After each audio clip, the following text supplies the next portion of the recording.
Figure it out. Hello, this is Adam Koralik from Figured Out Productions. The following video is a video of some kind, and I hope you enjoy it. Hey everyone, it's Adam here, and today is, believe it or not, the 2-year birthday of the Nintendo Switch. I have it rigged up here, of course, with the Pro Controller and a very custom dock made by my buddy Fox. Thank you again for doing that, just for display purposes. But yeah, guys, it's actually been 2 years since the Nintendo Switch came out, which is insane. I mean, time really flies. I remember when that thing came out, I actually did a live stream that's still on this channel. It was like an unboxing, and then we all talked about it together. Then I would go on to make, like, you know, an overall thoughts video and a predictions video, and I have to, you know, eat crow once again. In my predictions video, I was very clear that I didn't really believe that the Nintendo Switch was going to be able to function, ultimately being a success. Now, obviously, I was proven very wrong in that it has been a wild success over the last 2 years, and credit where credit's due. I humbly eat that crow. You know, it was my bad. But not that I feel any great need to defend myself here, but I would like to remind people for historical reasons where Nintendo actually was 2 years ago. It's hard to believe. It really is hard to believe that 2 years ago everybody was pretty sure that Nintendo was gonna fuck up soon. Like, it was gonna be over. I mean, you remember the Wii U? I love the Wii U. I think it was a phenomenal video game console, but it was a flop, man. I mean, that console sold 13 million units. At that point in time, when the Switch was coming around, that was their legacy. That was a time when developers, which I've talked to a lot of, all said, like, we had no confidence in the Switch. We weren't planning to make anything with it, which is actually kind of interesting, and we'll get back to that. But it's just kind of fascinating to think how that actually turned around. I mean, you remember, the Nintendo Switch launched with 5 games. 5. Super Bomberman R, which Konami put out and eventually ported to other platforms anyway. And Activision put out a Skylanders game, which I think was actually the last Skylanders game. Ubisoft put out a Just Dance game. And then Nintendo themselves put out 1-2 Switch, which was a pile of shit. And then they put out Legend of Zelda Breath of the Wild, which, while of course a phenomenal game, was actually also on the Wii U, which had already, well, it didn't do well. It did have an install base, so there was an argument to be made that people wouldn't bother picking up a Switch for it. Now, obviously, that's not how history panned out. But you can see where that would come from. So how did we do that? How did we get from point A there to point B here, where it sold like nearly 40 million units? That's insane. That's like the fastest selling game console of all time. That's massively successful. I mean, 40 million units, that's not Nintendo's highest sold consoles of all time. That would be the Wii and the NES. But you're getting up there. You've already beaten the Wii U, you've beaten the N64, you've beaten the GameCube. That's impressive. And that's when we're talking home consoles, which we'll also get back to in a bit. But more focused, within the last year, I wanted to talk about what's been going on with Nintendo, and particularly this console, and what I think might be happening down the road. Now, this last year specifically can't fully be understood unless you get a little bit more back context, okay? So much like that, we have to understand that Nintendo did a lot over the course of that first year to make the Switch a success. It was cannibalistic to an extent, but at the same time did work. So Nintendo had no choice but to release new hardware. The Wii U was just a flop. That's just how it went. So, but that didn't mean it didn't have really solid titles and gaming experiences on it. It really did. It's just they were kind of stuck on a platform people didn't really want. So what they decided to do with this thing was to kind of do this checkerboard type of approach, where they would put out, you know, one type of new gaming experience, say Legend of Zelda Breath of the Wild, which actually was technically a Wii U game, and then the next thing they would put out would be something big from the Wii U, like Mario Kart 8. Now, the genius of that is you were able to roll out titles, relatively big-name Nintendo titles, relatively quickly. The vast majority of audience who own a Switch never owned a Wii U, so to them, Mario Kart 8 was a brand new thing. And to those of us who had it, it was an improved experience because it had more content and so on and so forth. Then they would mix it up with something like Super Mario Odyssey, which was a brand new gaming experience, though debatably had started production on the Wii U hardware, but that's debatable. But they kept up with that model along the way until they kept cannibalizing it all the way to the point where this year we still got a few of them, like New Super Mario Bros. U Deluxe, etc. In fact, a lot of third parties jumped on that same bandwagon, almost, you know, taking and pilfering games from it just to be mean about it. Like Hello Kitty Cruisers for some reason was taken off of it, which at one time, at least the North American version, was the most expensive Wii U game that existed. It's almost like just being petty at that point, just forgetting the Wii U completely existed. So the Wii U in a sense got very shafted because its legacy will just be a handful of like movie license games, just a very short collectible library. It's only like 200 titles, but there will be a few in there that I don't think are ever going to come off. Like, well, maybe I shouldn't say that. Eventually they might come off in some other platform, but for now anyway, Super Mario Maker, I thought for sure Nintendo would put that on the Switch, but they're saying, hey, Super Mario Maker 2 is going to be a thing. So there's a good argument that they may not bother with the first one. The same with Splatoon. We heard that Splatoon was going to happen, but it turned out to be Splatoon 2, and Splatoon 1 just sits there on the Wii U. And then, there'll probably be a few others, of course, in there, but yeah, it's just kind of interesting. That said, they did that what I'm going to call a checkerboard approach, and ultimately proved very successful with it. And a stat that I read recently that was kind of fascinating is that how many people actually use their Switch when it's docked versus how many people play it portably. Now, I'm of the mindset that I treat the Switch, despite what you're seeing here, I treat it like a home console. I do not play it with the Joy-Cons. I do not play it portably. I play it with the Pro Controller in the dock on my television, unless I'm on an airplane or something, which admittedly would then be very portable, and I love it for that. We'll get back around to that probably too. But I personally prefer to play it that way, but I don't represent everybody. Turns out something about 80% of Switch users admit that they generally only play the Switch portably. Wow, 80%? I mean, that's a lot of people. So it kind of almost, in a sense, ends the argument. Is the Switch their next console? Is it the 3DS's replacement? Is it both? Is it neither? Like I said, I kind of like to believe that it's actually the home console, but I can't argue with the numbers. You know what I'm saying? So it's interesting. Now, that said, I still treat it like a home console, and that's one of the beauties of it. See, Nintendo learned a lesson, and this is important. They learned a lesson after the GameCube, that they were no longer in a position to go directly head-to-head with Sony and Microsoft, and to a lesser extent Sega, although they are no longer relevant in that arena, because the GameCube came in dead last only to the Sega Dreamcast being the exception, which bowed out before the GameCube even got there. So they learned we can't do that. So with the Wii, they decided, okay, we'll do something different. We'll go off into a corner and we'll do our own thing. The Wii was a massive financial success and also managed to appeal to people who would never otherwise play a video game. What it didn't do, though, was appeal to people who actually like video games. And as a result, the Wii is considered a pile of shit from most gamers' perspectives. That doesn't mean all of you, and that doesn't mean there aren't any good games on it. It just means the general perception of that console is ugh, generally. Now, when you go to the Wii U, they wanted to follow that trend because it made money. That one, however, they really flopped. I mean, they made a console that actually really had good games on it and really did appeal to gamers, but their name was too, tarnished at that point. It wasn't able to appeal to casuals, and it wasn't able to really make any money.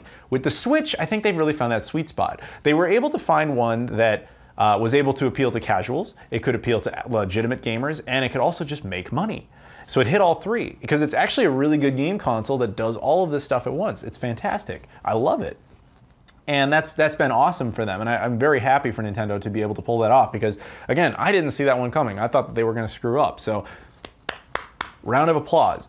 Now, that said, over the past year, like I said, been massively successful and all that stuff, and there's been a lot of great gaming experiences, a lot of recycled gaming experiences, but a lot in there. But the genius of that is that it's been 2 years in, and while we've had all these good gaming experiences, a lot of them come from the ghost of the Wii U, as I've already established. But the other part of that that's amazing is you've had 2 extra years for nothing but homegrown development exclusively for Switch hardware. And we already know about a lot of that stuff. A lot of it's already been announced over Nintendo Directs and all that kind of things. So it's been great. A lot of good game experiences to come forward. Also, Nintendo has been very good about changing their policies on a few things, like indie development. Now, admittedly, this was another consequence of the Wii U. Towards the end of the Wii U, they had very few titles to produce, so they lowered some certain limitations. Nintendo has a history of not really allowing indies much flexibility on their game consoles. They've been very protective, but they needed content, so they let them produce stuff. They also have rules about how many copies physically of a game must be produced. They lowered that as well to allow just some content to be produced for the Wii U. They kept that policy and actually expanded it for the Switch, which has been awesome because it meant that way more games are coming out, a lot of independent love, a lot of stuff you can play on the go, which you can't play on the go in any other form. They also can get very small physical releases if they want to. Things like super rare games and limited run games and all that stuff have been able to produce a lot of content for this platform. It's just like everybody's getting on board. And as the system's viability is obviously been proven, you'll find a lot of third-party developers, major third-party developers, who did not believe that will happen. I can promise you that one from conversations I've had privately.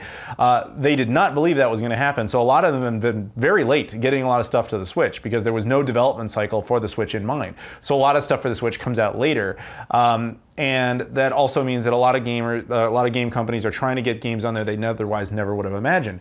I will remember a time where I talked to people at Ubisoft asking about the possibility of Far Cry titles, and I was literally laughed at, and this was earlier on because of how the Switch is. Now, Ubisoft and Nintendo get along so well that Nintendo lets them make games, like with their own characters, hence like Mario Rabbids and things like that. There's a very good working relationship there, along with Starlink and all that other stuff. Nintendo has shown very good cooperation in this generation. And on top of that, it applies to the fan base as well.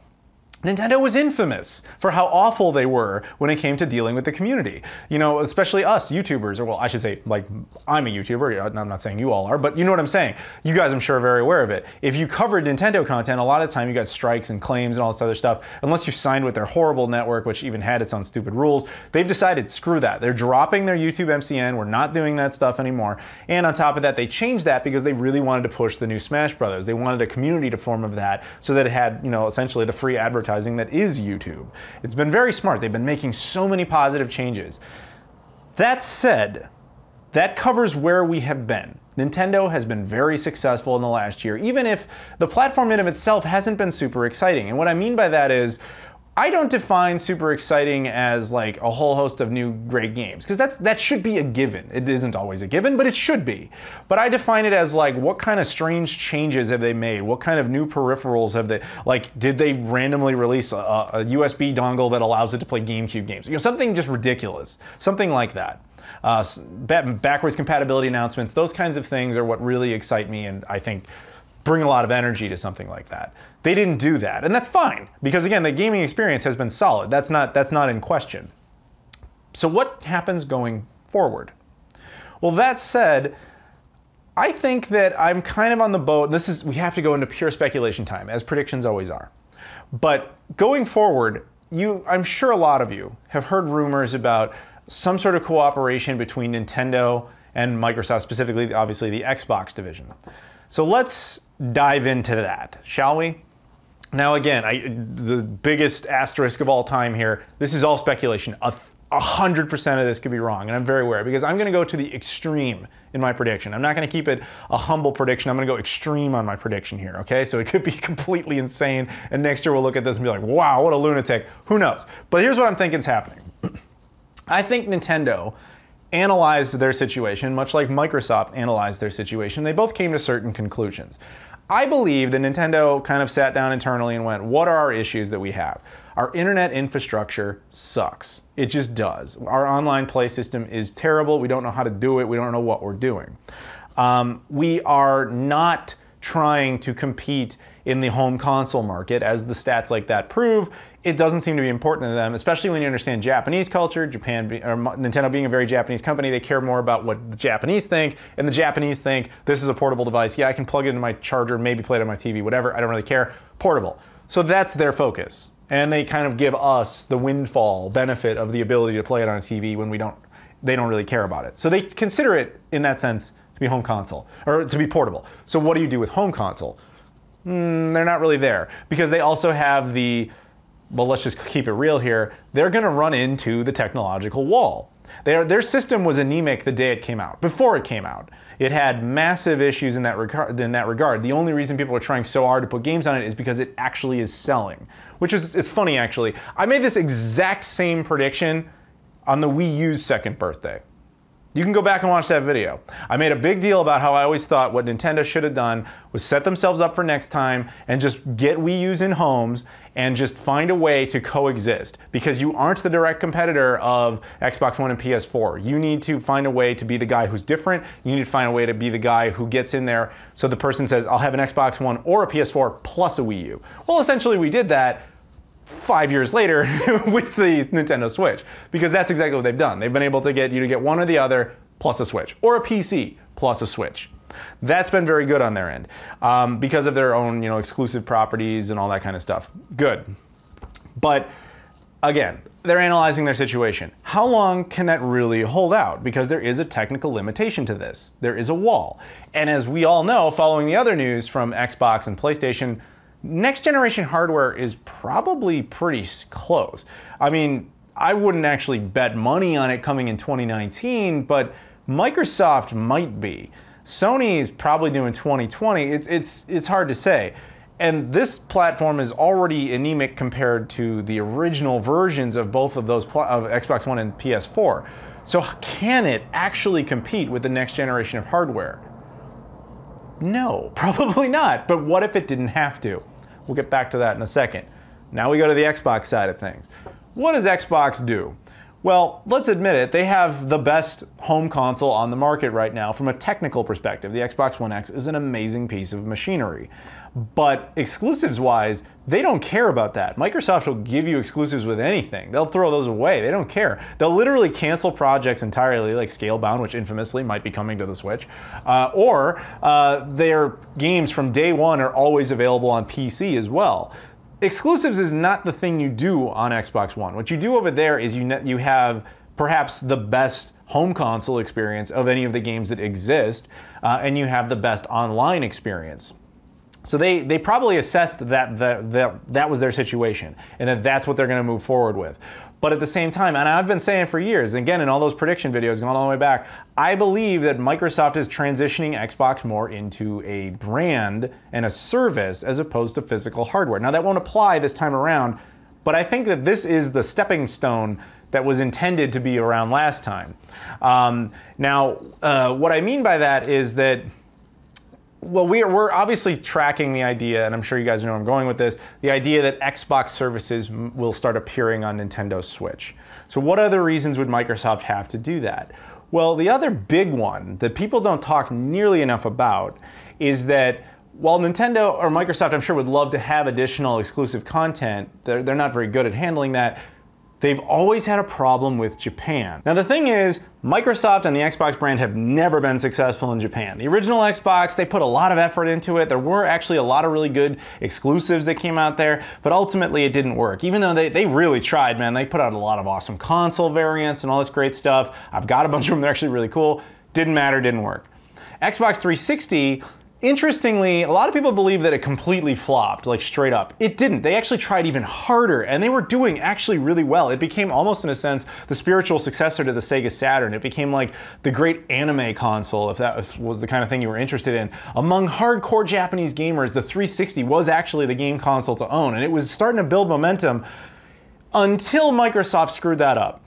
Microsoft started finding out about all these weird games that were coming out on the Xbox 360 in Japan, and all the manga and hentai type of weird type of shit that they didn't like. And they were like, nope, nope, stop that, nope, nope. And they completely screwed it up. They killed all the momentum they had built. And the Xbox One just outright flopped, like just done. Xbox done over there. It never had a chance. Now, that's bad, but at the same time, one could argue, I don't live in Japan. Who cares? I'm not from there. I live in North America, I live in Europe, whatever. Why would I care about how it's doing in Japan? There is actually a reason for that, and there's a reason for them especially. The reason they compete in Japan is not that they believe they can actually win it, it's because they can't say they're not trying, because it affects the North American and European confidence markets. So basically, when we hear about all these game consoles, we always hear that they always exist in North America, Europe, and Japan. When you hear one of the major three say it like, we're giving up on Japan, we're not bothering, we're just automatically forfeiting 1/3 of the video game world. And I'm sorry to everyone who lives outside of those regions. I'm just saying traditionally video games are usually, economically speaking, broken up into those three regions. That's just how it is. I didn't make those rules, that's just how it is. If you're saying that we're giving up on 1/3 of the world, in the video game world, I should say, that just kills market confidence. It's more about being in Japan to create more of a confidence in those two other regions from an economic standpoint. That's really all it is. But at the same time, you have to sit there and think, do they really want to hemorrhage all that much money and effort into a market they can never possibly capture? Probably not.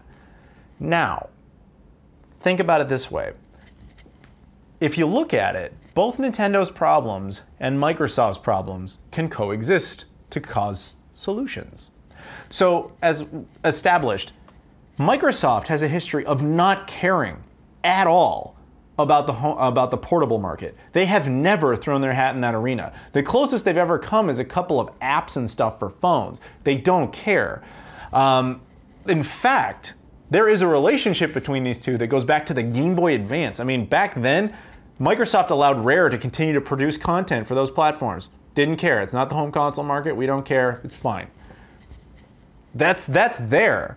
So it's entirely possible, let's just say for the sake of argument, Microsoft went to Nintendo and was like, look, we're going to throw you a deal here. Your internet infrastructure sucks. Why don't you just use Xbox Live? We'll just grant you that. You can connect into our ecosystem. We can all share that. We will also give you access to, I want to call them exclusives, even though they're really not. You know, things of Gears of War and Halo, again, they exist on PC, etc. But let's just say that for that sake, because then they can make the argument, look, you'll get our games and you'll get them portably. You know, that'll make a ton of money. People who own a Switch would love to buy Halo for that thing. They'd love to play Gears of War on that thing. We'll give you all of that. We'll also make a deal with you guys where you can make games for us. You come out with a new Super Mario 3D World 2 or something like that. You put it on the Switch, sure, and you sell it in that portable market. But you can make that 4K version, that amazing, complete version, you can put that on the Xbox brand. And you can have that up, and that way you're still making money off of the games, and you're getting them up on the console. And you, therefore, do not have to compete in the hardware market next time around. In a sense, offering each other a way to transition into each other's markets. So, like I said, if one were to buy the case that Nintendo no longer cares about being in the home console market, they exclusively care about being in the portable market, then they shouldn't really have an issue with the Xbox being the way to play Nintendo games on a television. They want them on the portable, no doubt. They still want that on the Switch. No one's opposed to that. But on the flip side of that, that would give Microsoft a really great in and out of Japan. They could say, look, man, we don't have to fight in Japan. Nintendo's over there for us now. We have a partnership. We're working together. You're in Japan, you want to play Microsoft Xbox games? Not a problem. We're over there. And we're letting Nintendo handle it. On the flip side, over here, North America and Europe, I'm not saying the Switch would cease to exist. That's not the case I'm making. What I'm saying is, hey, you want to play the new Mario game, but you want to play it with 4K assets? On the Xbox. You want to play it on the go? Nintendo Switch. And maybe even a shared ecosystem when you do it digitally as some sort of incentive to share that infrastructure. So you're like, I don't want to buy the game twice. Maybe you don't have to. You buy it on one platform, you have it on both. See, that idea has a lot of merit. You know what I mean? And I think they're aware of that. It would also reunify certain things. The family jewels over at Nintendo, some argue, would be some of the Rare Replay stuff, which is all in Microsoft's hands. Share that shit. They might as well. It also could settle once and for all possibly the whole GoldenEye issue, which is split across 3 companies, Nintendo, Microsoft, and EA. EA likes money. They'll take it to get out of that deal, and the other 2 could share that stuff. And what's the biggest thing all of this has in common? What is one of the greatest motivators for human beings? Having a mutual enemy. And who do they all dislike? Sony. Now, Sony, I'm not saying anything about Sony is bad, but the truth is, Sony represents a thorn in the side to both of them. Sony continues to dominate in the video game market in the home country that Nintendo operates out of, Japan. It matters to them. While also simultaneously, in a lot of instances, I'm sure from Nintendo's perspective, they feel very ripped off by Sony. They do something, Sony follows. They do something, Sony follows, etc. Meanwhile, in the North American and European market, Microsoft has been trying to get a handle on Sony's control of the living room, really since the original Xbox. Like, that was their first attempt to do it. This would bring both of these entities together to be able to hit them. And I think that they're aware of that too, because it sounds like that would be one of the primary reasons that Sony's like, perfect backwards compatibility with PS5, PS1, PS2, PS3, PS4. Boom, all your PlayStation legacy, one place. Nostalgia, you like nostalgia? Obviously they do, because that's part of what's selling the Switch. That's part of what's selling the Xbox One now, is nostalgia. We're the nostalgia generation. It's very weird. So I think the next generation in that sense will be very fascinating. So that's my extreme prediction, that in a nutshell, Microsoft and Nintendo will work together to share assets. You will be able to get Nintendo titles on the future Xbox brand. You will be able to get future Xbox brand games portably on Nintendo Switch hardware. You will not see a Japanese iteration of the next Xbox hardware because they won't need it. And you will also probably never see a dedicated home console from Nintendo ever again, is another sad prediction, but that's what I'm going with for now. And then I'm going to stick with it. I think the Sony's going to do all those PlayStation compatibility issues. I think they're going to do that. But yeah, so that's my bold prediction. But that's eventuality. In the short term, I think for the next year specifically, you're just going to see a lot of good games crank out from Nintendo because, like I said, they've had 2 years of additional development with Switch hardware. You're going to see a lot of stuff coming out from them and a lot of stuff coming out from a lot of different companies, especially ones with large libraries of nostalgic titles, classic titles, etc. Because again, we're the nostalgia generation.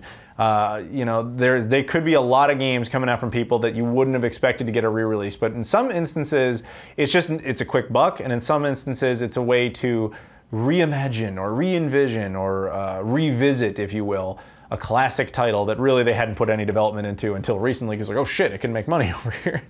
So yeah, we'll see how that plays out. But yeah, that's kind of what I think is going to happen for the next year or so, and ultimately down the road with those two companies. What do you guys think? Do you think I'm completely wrong? Because obviously I could be, I'm human. Just curious. Let me know. Thank you very much for watching. I'll see you all later.